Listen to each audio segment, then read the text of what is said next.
Hello and welcome. It's 11 a.m. India time or 5:30 GMT, and it's 1:30 in night in New York. In what would be a major setback for Pakistan, the United Nations has rejected Pakistan's request for intervention in Jammu and Kashmir after India abrogated the special status for the region.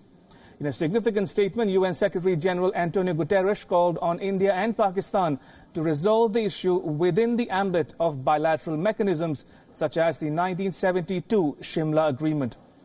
The spokesperson for Guterres said, and I quote, "The Secretary General also recalls the 1972 Agreement on Bilateral Relations between India and Pakistan, also known as the Shimla Agreement, which states that the final status of Jammu and Kashmir is to be settled by peaceful means in accordance with the Charter of the United Nations," unquote.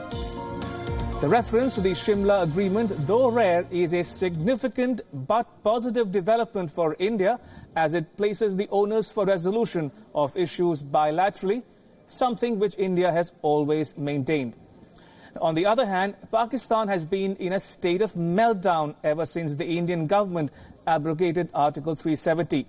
From invoking the UN, the Organization of Islamic Cooperation, the United States and its purported all-weather friend China to intervene in Jammu and Kashmir, Pakistan has been hoping to create pressure on India. But it has not succeeded in doing so, with most countries either maintaining a studied silence or asking for restraint. In fact, members of the OIC, such as the UAE and Maldives, have openly backed India, saying that it is India's internal issue. Importantly, the UN Secretary General asked all sides to exercise maximum restraint, a significant position given Pakistan Prime Minister Imran Khan's veiled threat of more Pulwama-like terror attacks in the future. A spokesperson for Guterres said, and I quote again, "The Secretary General has been following the situation in Jammu and Kashmir with concern and makes an appeal for maximum restraint," unquote. The statement added that position of the United Nations on this region is governed by the world body's charter and applicable Security Council resolutions.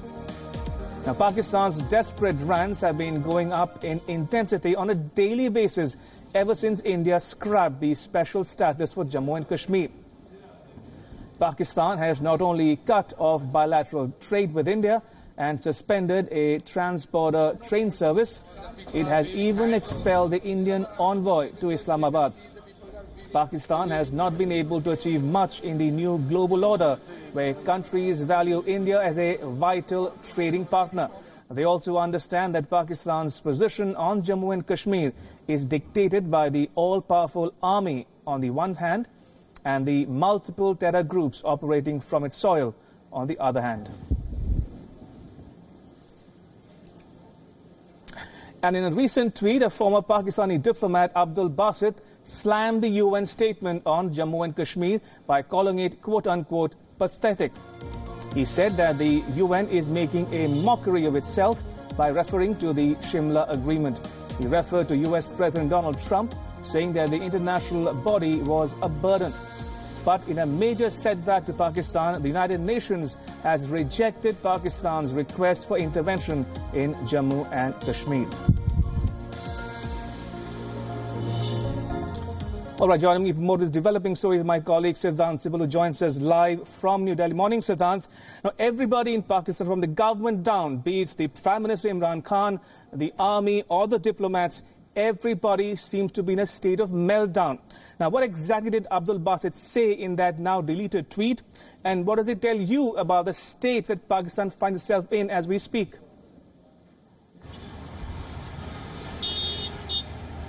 Well, Ramesh, the former Pakistani envoy to India, Abdul Basit, basically called the statement by the United Nations as pathetic, and said that US President Donald Trump is right when it comes to the United Nations. Remember, the United Nations has referred to Shimla Agreement, saying that both India and Pakistan should abide by that agreement, which basically calls for no mediation. Remember, the statement is interesting given the fact that usually the United Nations, when it comes out with statements, it says that UN is willing to give its good offices for mediation between India and Pakistan. There was no mention of this line. So clearly Pakistan finding no traction at the United Nations when it comes to the Indian decision of abrogation of Article 370 that removes the special status for the erstwhile state of Jammu and Kashmir, but also at the United Nations Security Council. The United Nations Security Council President was asked a question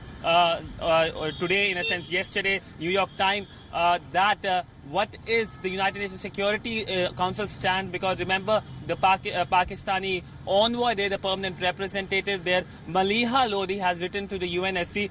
The reply from the UNSC president was no comment. So clearly it seems that Pakistan is isolated at the UNSC when it comes to trying to internationalize India's own domestic matters.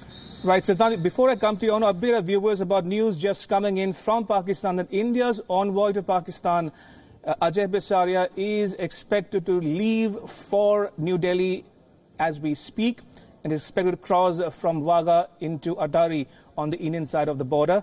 That's the news coming in from Pakistan this moment. These are the live visuals coming to you of the Indian envoy to Pakistan, Ajay Bisaria, who is expected to make his way back to New Delhi. Remember, yesterday Pakistan asked India to recall its High Commissioner to Pakistan, and it also decided not to send its High Commissioner designate to India anytime soon.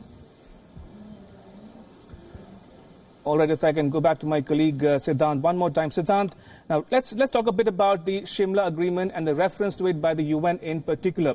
Now, doesn't it, in your estimation, blow a hole in Pakistan's contention? Now, Pakistan's argument has all been based on taking the matter to the UNSC, but this statement by the UN, Antonio Guterres, blows a hole in Pakistan's contention.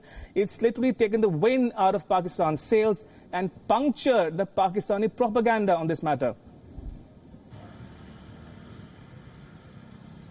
Well, yes, and it also showcases that when it comes to Pakistan trying to internationalize Kashmir, it will not find any takers at the United Nations and, of course, at the United Nations Security Council. Also at the United Nations Security Council, if Pakistan tries to bring a resolution, it will be failing badly, given the fact that all the 5 members of the UNSC have their own set of issues. And, of course, 2 of them, the US and France, will be backing India in a big way, in a major way. We know that the deputy from the State Department will be arriving here in India. He is the second most important person at the State Department. He will be shortly arriving in India. It's a pre-scheduled visit, and we also know Alice Wells will be also arriving in India. She was in Pakistan earlier, where the focus was on the issue of terrorism, cross-border terrorism. But when it comes to China, just a short while ago, the Pakistani foreign minister landed in Beijing to talk about India's own internal matters. But it seems that Beijing will also be not keen when it comes to